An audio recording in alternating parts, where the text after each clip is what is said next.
বলিউডে এরকম অনেক অভিনেতা অভিনেত্রী আছেন যারা নিজের ক্যারিয়ারে কামব্যাক করেছেন এবং কামব্যাক করার পর তারা সফল হয়েছেন। কিন্তু এরকমও অনেক অভিনেতা অভিনেত্রী আছেন যারা কামব্যাক করেছেন কিন্তু তাদের কামব্যাকটা সফল হয়নি। এই রকম 6 জন অভিনেত্রীকে নিয়ে আজকে এই ভিডিওতে কথা বলবো যারা কামব্যাক করেছেন কিন্তু তাদের কামব্যাক সফল হয়নি। প্রথম হচ্ছে মাধুরী দীক্ষিত। মাধুরী দীক্ষিতের জন্ম 15ই মে 1967। উনি 1984 সালে অবধ সিনেমার মাধ্যমে বলিউডে ডেবিউ করেন। এটি একটি রেকর্ড যে উনি আজ পর্যন্ত 6টি ফিল্মফেয়ার অ্যাওয়ার্ড পেয়েছেন, এর পাশাপাশি 17বার ফিল্মফেয়ারের জন্য মনোনীত হয়েছেন। অবধ সিনেমাটি ভালো বক্স অফিসে পারফর্ম করেনি, তারপরও বেশ কয়েক বছর ওনার বক্স অফিসে সাফল্য অধরা ছিল। আলটিমেটলি 1988 সালে রিলিজ হওয়া তেজাব সিনেমার মাধ্যমে উনি সাফল্যের মুখ দেখেন। এরপর বলিউডকে উনি একের পর এক হিট মুভি দিতে থাকেন, যেরকম 1989 সালে রাম লক্ষণ, ত্রিদেব, 1990 সালে থানেদার, কৃষ্ণ কানাইয়া, দিল, 1991 সালে সাজান, 1992 সালে বেটা, 1993 সালে খলনায়ক, 1994 সালে হাম আপকে হে কौन। এই সিনেমাতে শোনা যায় তিনি সালমান খানের চেয়েও বেশি পারিশ্রমিক নিয়েছিলেন। 1995 সালে রাজা, 1997 সালে দিল তো পাগলে এবং 2002 সালে দেবদাস। এই সিনেমাটি তার ক্যারিয়ারের শেষ হিট সিনেমা ছিল বলতে পারেন। এরপর উনি ক্যারিয়ারে ব্রেক নেন এবং আবার কামব্যাক করেন 2007 সালে আজার নাচলে ছবির মাধ্যমে, কিন্তু এই সিনেমাটা ফ্লপ হয়।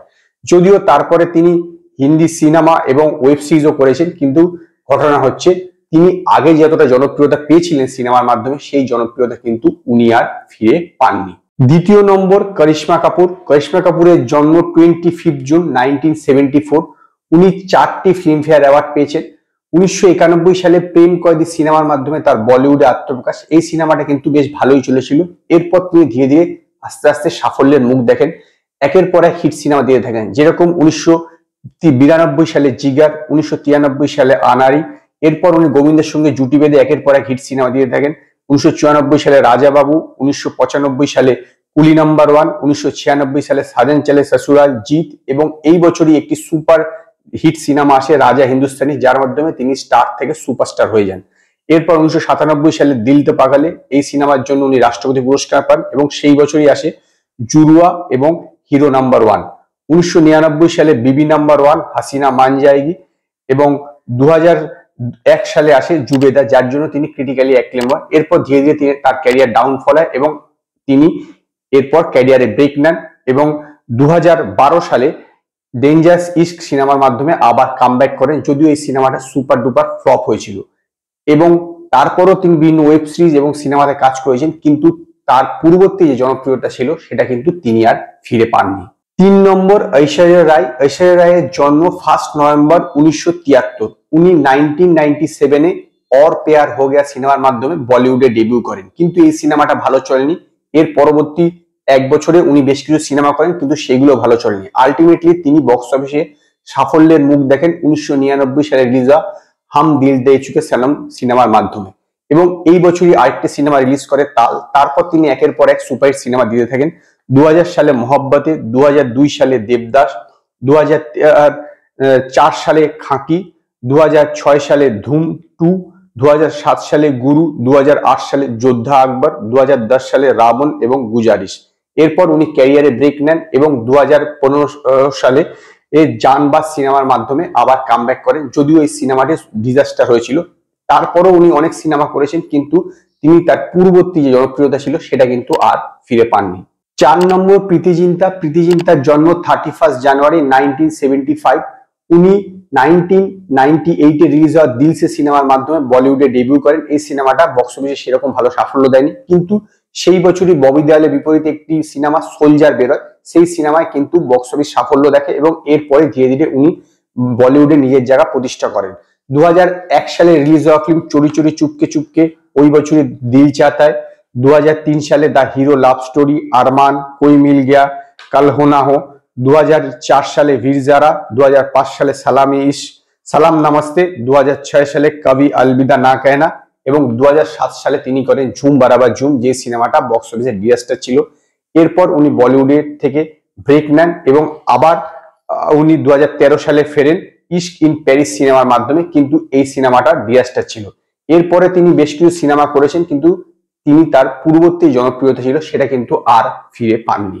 5 নম্বর রানী মুখার্জি। রানী মুখার্জির জন্ম 21 মার্চ 1978-এ। উনি 1996-এ রাজা কি আয়েগি বারাত সিনেমার মাধ্যমে বলিউডে ডেবিউ করেন, কিন্তু এই সিনেমাটা একটা ডিজাস্টার ছিল। তারপরে 1998-এ গুলাম সিনেমা আসে, যার মাধ্যমে তিনি সাফল্যের মুখ দেখেন, এবং সেই বছরই আসে কুছ কুছ হোতা হ্যায়, যে সিনেমাটা একটি ব্লকবাস্টার ছিল। এরপর তিনি আর পিছনে ফিরে তাকাননি। এরপর একের পর এক হিট মুভি দিয়ে থাকেন, যেরকম 2001 সালে চোরি চোরি চুপকে চুপকে, তারপরে 2001 সালেই আসে নায়ক, এবং 2002 সালে সাথিয়া, 2003 সালে চলতে চলতে, 2004 সালে জুয়া, হাম তুম, ভির জারা, 2005 সালে ব্ল্যাক, বান্টি और বাবলি, 2006 সালে কভি अलविदा না कहना, এবং 2011 সালে নো ওয়ান কিল জেসিকা, এবং 2014 সালে মারদানি। এরপর তিনি ক্যারিয়ারে একটি ব্রেক নেন এবং 2018 সালে আবার হিচকি সিনেমার মাধ্যমে কামব্যাক করেন, কিন্তু এই সিনেমাটা একটি ডিজাস্টার ছিল। এরপরও তিনি অনেক সিনেমা করেছেন, কিন্তু ওনার পূর্ববর্তী যে জনপ্রিয়তা ছিল সেটা কিন্তু উনি আর ফিরে পাননি। 6 নম্বর কাজল। কাজলের জন্ম 5 আগস্ট 1974-এ। উনি 1992-তে বেখুদি সিনেমার মাধ্যমে বলিউডে ডেবিউ করেন। এই সিনেমাটা একটা ডিজাস্টার ছিল, কিন্তু তার পরের বছর 1993-তে বাজিগার সিনেমার মাধ্যমে উনি সাফল্যের মুখ দেখেন। এরপর একের পর এক উনি বলিউডকে হিট ফিল্ম দিতে থাকেন, যেমন 1993-তে রিলিজ হয়েছিল ইয়ে দিল লাগি, তারপরে 1994-এ রিলিজ হয়েছিল করণ অর্জুন এবং হালচাল, 1995-এ দিলওয়ালে দুলহানিয়া লে जाएंगे, 1997-এ গুপ্ত ইश्क, 1998-এ प्यार किया तो डरना क्या, कुछ कुछ होता है, दुश्मन, प्यार तो होना ही था, 1999-এ हम आपके दिल में रहते, 2001-এ कभी खुशी कभी गम, 2006-এ ফানা, 2010-এ মাই নেম ইজ খান। এরপর তিনি বলিউডে একটি ব্রেক নেন। তারপরে 2015 সালে শাহরুখ খানের বিপরীতে তিনি দিলওয়ালে সিনেমার মাধ্যমে আবার বলিউডে কামব্যাক করেন, কিন্তু এই সিনেমাটা একটি ডিজাস্টার ছিল। এরপরও ইনি অনেক সিনেমা ও ওয়েব সিরিজে কাজ করেছেন, কিন্তু তার পূর্ববর্তী জনপ্রিয়তা ছিল সেটা কিন্তু তিনি আর ফেরত পাননি। এই ছিল 6 জন হিরোইনের নাম যারা বলিউডে কামব্যাক করেছেন, কিন্তু তারা কামব্যাকটা সফল হয়নি, মানে তারা পূর্ববর্তী জনপ্রিয়তা যে ছিল সেটা কিন্তু আর তারা ফেরত পাননি। তো আজকে এই পর্যন্তই। যদি আপনাদের এই ভিডিও পছন্দ হয় তো লাইক করুন, কমেন্ট করুন, শেয়ার করুন, আর নতুন নতুন আপডেটের জন্য আমার চ্যানেলকে সাবস্ক্রাইব করুন।